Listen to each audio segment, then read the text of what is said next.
Na uungwaji mkono wa serikali jumuishi umeongezeka maradufu kati ya mwezi Mei na Novemba. Haya ni kwa mujibu wa utafiti uliofanywa na kampuni ya TIFA. Utafiti huo hata hivyo unasema kuwa licha ya hayo, asilimia kubwa ya Wakenya bado haiungi mkono serikali hiyo ya mseto inayojumuisha ODM, na kama anavyoarifu Stephen Leto, utafiti wa TIFA unasema kuwa Wakenya wengi wanahisi kuwa taifa haliendi sawa.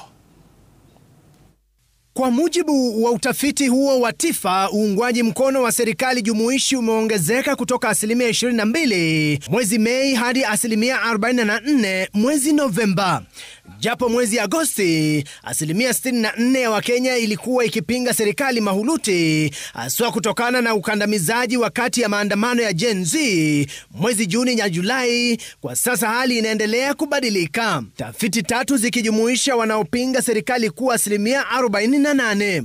Utafiti huu wa TIFA ulifanyika wiki chache tu baada ya mazishi ya hayati Raila Odinga, ambapo tathmini ya mustakabali wa taifa ilikuwa imechacha. Kadhalika, utafiti huo wa TIFA umebaini kuwa asilimia 68 ya Wakenya wanahisi kuwa taifa haliendi sawa. Hii ni mara 4 zaidi ya Wakenya ambao wanahisi taifa liko sawa, yani asilimia 17 ya watu. Mitazamo hii ya Wakenya inaarifiwa na misimamo yao ya kisiasa, ambapo nusu ya wanaunga mkono serikali jumuishi inasema taifa haliendi sawa, huku asilimia 84 ya wale ambao hawaungi mkono serikali wakisema taifa linayumba.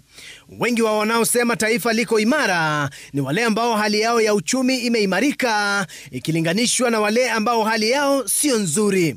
Wakenya wanalalamika kuwa mapato yao kila siku yamepungua kwa kiasi kikubwa, ambapo ni asilimia 15 pekee wanaosema kuwa mapato yao yanaongezeka. Utafiti huo ulihusisha Wakenya 2056.